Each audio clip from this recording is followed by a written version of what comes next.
I woke up this morning and the first thing I always do is get on my knees and say a prayer, and after my prayer, I felt so blessed and so grateful for my life.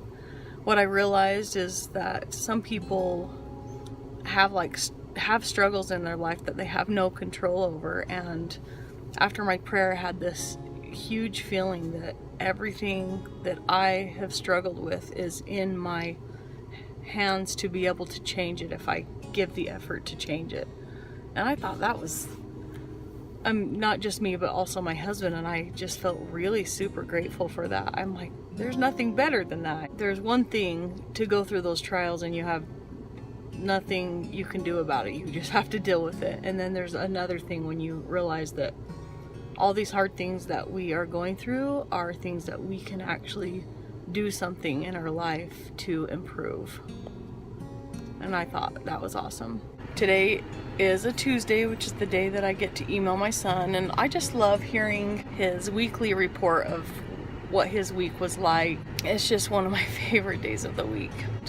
So while he and I were emailing, I was going for a walk, and I just realized how much just talking to him motivated me to want to push myself. And I just thought that was interesting that me emailing him was such a motivator to me. And I was thinking about all the things. First of all, like, he's used to me being big, so he doesn't know me any other way.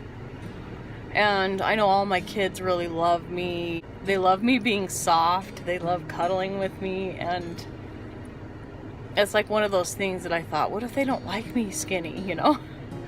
What if they don't like me not being soft and fluffy anymore? I know that sounds kind of funny, but it's actually something that my kids have said to me.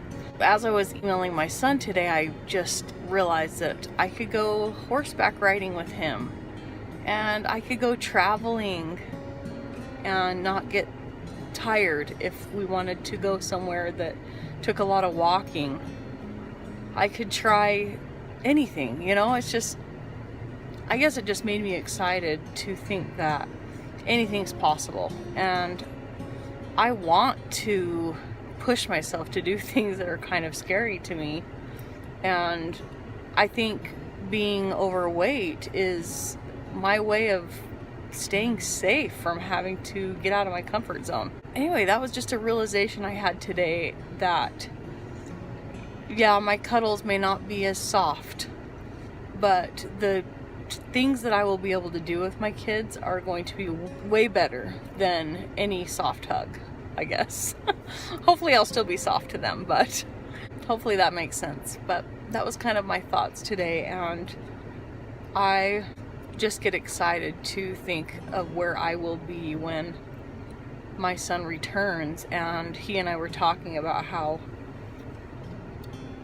excited that we were going to be when we got to hug each other again. And I told him, I've heard that it's the greatest moment in your life besides giving birth to your children, and I'm just so excited about that. And I know that he and I will just hug each other and we'll just be bawling, because it's going to be a moment that I will never forget. It's a weird feeling having one of your children away from you and you can't. I mean, we can email with each other. We can email once a week with our missionaries. We can see each other through the computer twice a year, Mother's Day and Christmas Day. But you can't physically talk to them besides that. And you can't physically touch them.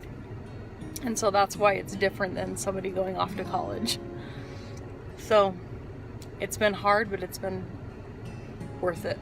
It's definitely been worth it. So that's what I wanted to share today.